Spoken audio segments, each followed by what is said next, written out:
Greetings, my name is Lerato Tahong and I'll be doing a geotechnical investigation for a proposed substation construction.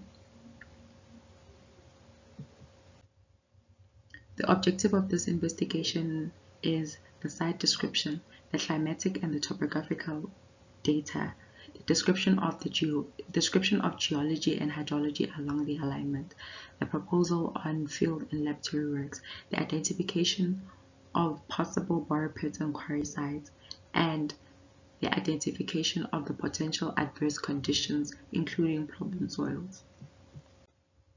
The site description. The investigation is in the Silver Lakes Golf Estate, close to Pretoria and Roodeplaat in the Gauteng province.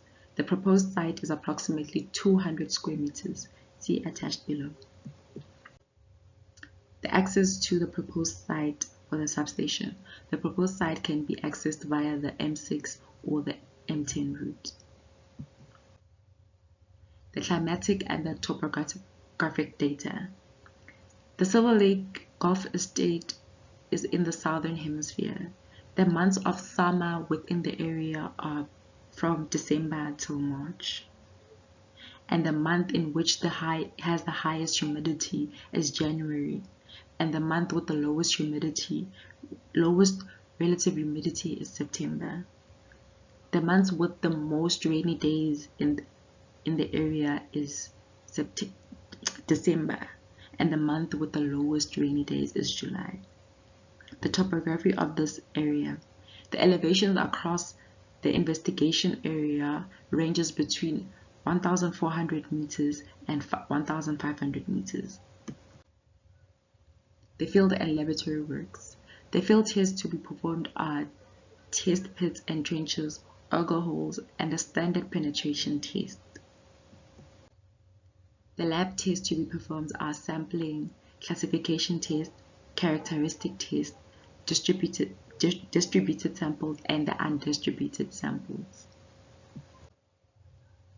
The method statement on each test. Test pits and trenches. Test pits are generally excavated to a minimum of 5 meters deep. Auger holes is where a machine is typically used to drill a hole 750 millimeters in diameter vertical shaft for inspection.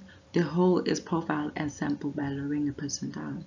The standard penetration test is a test done by measuring the number of blows using a hammer, which is 63.5 kilometers.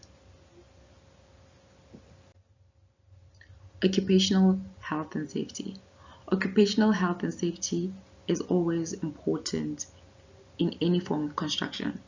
The risk assessment must include applicable safety standards incorporated into the regulations under Section 44, identification of risks and hazards to which people may be exposed to, and analysis and evaluations of risk and hazard identified based on the document method, monitoring, and the review plan. The hydrology. Along the area of interest, the proposed site will be close to lakes which the stormwater will drain. The geology. The site is underlain by norite and thorosite and leoconorite of the Marinsky Reef. Expensive clay or turf is the typical weathering product of the norite, and the loose sandy material with a collapsible fabric usually forms covium from the weathering of the quartzites. The problem soils. The problem soils discovered along the alignments are the dolomites and the salts prone to liquefaction. Dolomites occur when the carbon dioxide combines with the groundwater and it results in a weak underground soil structure. The soil stability. The ground conditions where drainage will occur near the lake. The permanent water table on the region is deeper than 2 meters below the natural ground level. Normal water tightening techniques such as dam cores on the foundation levels are required due to the presence of the slight moist profile.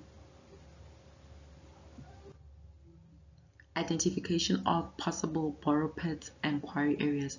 Due to the level of development in the Silver Lake Golf District, it is unlikely for the development of borrow pits.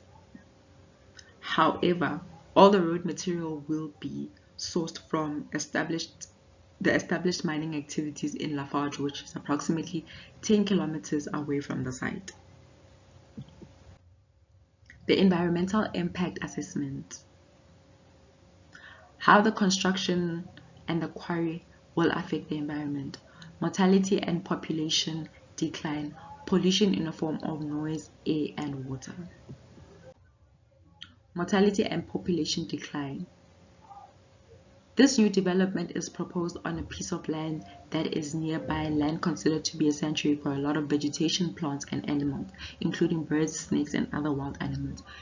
Human interference and presence in this area will lead to the reduction and a higher mortality rate due to the noise pollution, light, air pollution, soil pollution, water pollution, and so many other factors that may negatively affect the environment.